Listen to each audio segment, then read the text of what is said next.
மலபுரம் அப்படின்ற கிராமத்துல மீனா மாணிக்கம் அப்படின்னு ரெண்டு பேரு வசிச்சுட்டு வந்தாங்க. மீனாவும் மாணிக்கமும் உறவுக்காரங்க.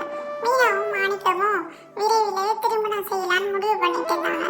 ஆனா மாணிக்கத்தோட அம்மா சம்மதிக்காம இருந்ததால இந்த திருமணம் நடைபெறாம இருந்தது. மீனா அந்த கிராமத்திலேயே மிகவும் அழகான பெண்ணு.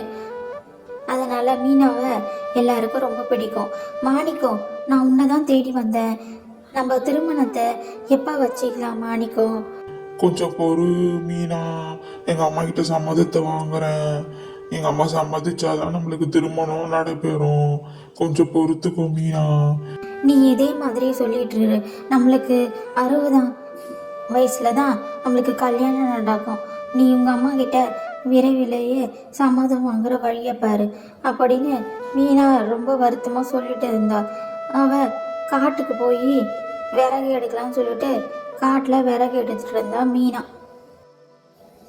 வீட்டு சமையலுக்கு விறகுலாம் தேவைப்படுது. அதனால் மீனா காட்டில் போய் விறகுலாம் எடுத்துகிட்டு இருந்தா.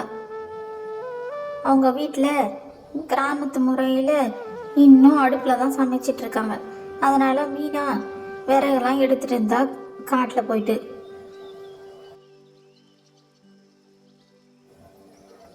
இந்த மாணிக்கம் எப்போ தான் கல்யாணத்துக்கு அவங்க அம்மாவை சம்மதிக்க வைக்க போகிறான்னு தெரியல.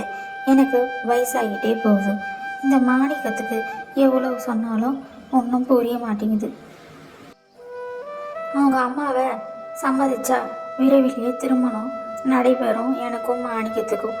அவங்க அம்மா இன்னும் பழைய பகையெல்லாம் மனசில் வச்சுக்கின்னு எங்கள் திருமணத்துக்கு சம்மதிக்காமையே இருக்காங்க. எப்போ தான் சம்மதிக்க போகிறாங்கன்னு தெரியல. ஜமீன்தாரும் அவருடைய வேலைக்காரர் முத்துவும் பேசிட்டு இருந்தாங்க. ஜமீன்தாருக்கு 40 வயசாயும் இன்னும் கல்யாணம் நடக்கல. அதனால ஜமீன்தார் ரொம்ப கவலையா இருந்தாரு. அதை பத்தி ஜமீன்தாரும் அவருடைய வேலைக்காரர் முத்துவும் பேசிட்டு இருந்தாங்க. ஜமீன்தாரே, என் ஊர்ல நிறைய அழகான பெண்கள்லாம் இருக்கிறாங்க. நீங்க கவலைப்படாதீங்க. உங்களுக்கு விரைவிலே ஒரு நல்ல பெண்ணை பார்த்து உங்களுக்கு கல்யாணம் பண்ணி வைக்கிறேன். நீங்க கவலைப்படாதீங்க ஜமீன்தாரே. சீக்கிரமா எனக்கு ஒரு நல்ல பெண்ணை பார்த்து எனக்கு திருமணம் பண்ணி வைடா. ஏழை பெண்ணா இருந்தா கூட பரவாயில்ல, எனக்கு சீக்கிரமாவே பார்த்து எனக்கு ஒரு நல்ல பெண்ணா திருமணம் பண்ணி வைடா. நீங்க கவலைப்படாதீங்க ஜமீன்தாரே, அது என் பொறுப்பு. நான் பார்த்துக்கிறேன் எல்லாத்தையும். நான் உங்களுக்கு விரைவிலேயே நல்ல பெண்ணு பார்த்து வைக்கிறேன். எங்க ஊர்ல அழகான பெண்கள் தான் இருப்பாங்க அப்படின்னு ஜமீன்தாரும் அவங்களோட வேலைக்கார முத்துவும் தெருவில் நின்று பேசிட்டு இருந்தாங்க. அப்போ மீனா அந்த வழியா போறத பார்த்து ஜமீன்தார், இந்த பெண்ணு எனக்கு ரொம்ப பிடிச்சிருக்குடா. இந்த பெண்ணு ரொம்ப அழகான பெண்ணா இருக்கிறாங்க. இந்த பெண்ணு எனக்கு ஏத்த மாதிரி இருப்பாங்க. இந்த பெண்ணை எனக்கு பேசி முடிடா முத்து. மீனா செல்லும் இடத்துக்கெல்லாம் ஜமீன்தாரு போய் பார்த்தாரு. மீனா காட்டுல விறகு உடைக்கிறத பார்த்து ஜமீன்தாரு, ஏ பெண்ணே, எனக்கு உன்னை ரொம்ப பிடிச்சிருக்கு. உன்னை திருமணம் பண்ணலான்னு நினைக்கிறேன். நீ எனக்கு அதுக்கு சம்மதிக்கிறியா அப்படின்னு மீனா கிட்ட ஜமீன்தாரு கேட்டுட்டு இருந்தாரு. மீனா அதற்கு, எனக்கு ஏற்கனவே எங்கள் சொந்தக்காரத்துல ஒரு பையன் இருக்கிறாரு. அவரை தான் நான் திருமணம் செய்யலான்னு இருக்கிறேன். கொஞ்சம் யோசிச்சு பதில் சொல்லு பெண்ணே. நான் ஒரு போட்டி வைக்கிறேன். அந்த போட்டியில நீ ஜெயிச்சனா நான் உன்னை விட்டு விலகிடுறேன் அப்படின்னு ஜமீன்தாரு சொல்லிட்டு இருந்தாரு. என்ன போட்டி, சீக்கிரமா சொல்லுங்க அப்படின்னு மீனாவும் கேட்டுட்டு இருந்தா. நான் 2 கல் எடுப்பேன். ஒன்று கருப்பு நிற கல், இன்னொரு வெள்ளை நிற கல். நீ கருப்பு நிற கல் எடுத்துனா என்ன திருமணம் பண்ணிக்கலாம். நீ வெள்ளை நிற கல் எடுத்துனா உன்னோட சொந்தக்காரன் பையன் மாணிக்கத்தை திருமணம் பண்ணிக்கலாம். ஆனா ஜமீன்தாரு அந்த பானைக்குள்ள 2மே கருப்பு நிற கல்லா போட்டாரு.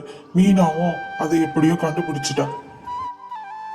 நீ கருப்பு நிற கல்லை எடுத்துனா என்ன திருமணம் பண்ணிக்கணும், வெள்ளை நிற கல்லை எடுத்துனா மாணிக்கத்தை திருமணம் பண்ணிக்கணும் அப்படின்னு ஜமீன்தாரு சொல்லிட்டு இருந்தாரு.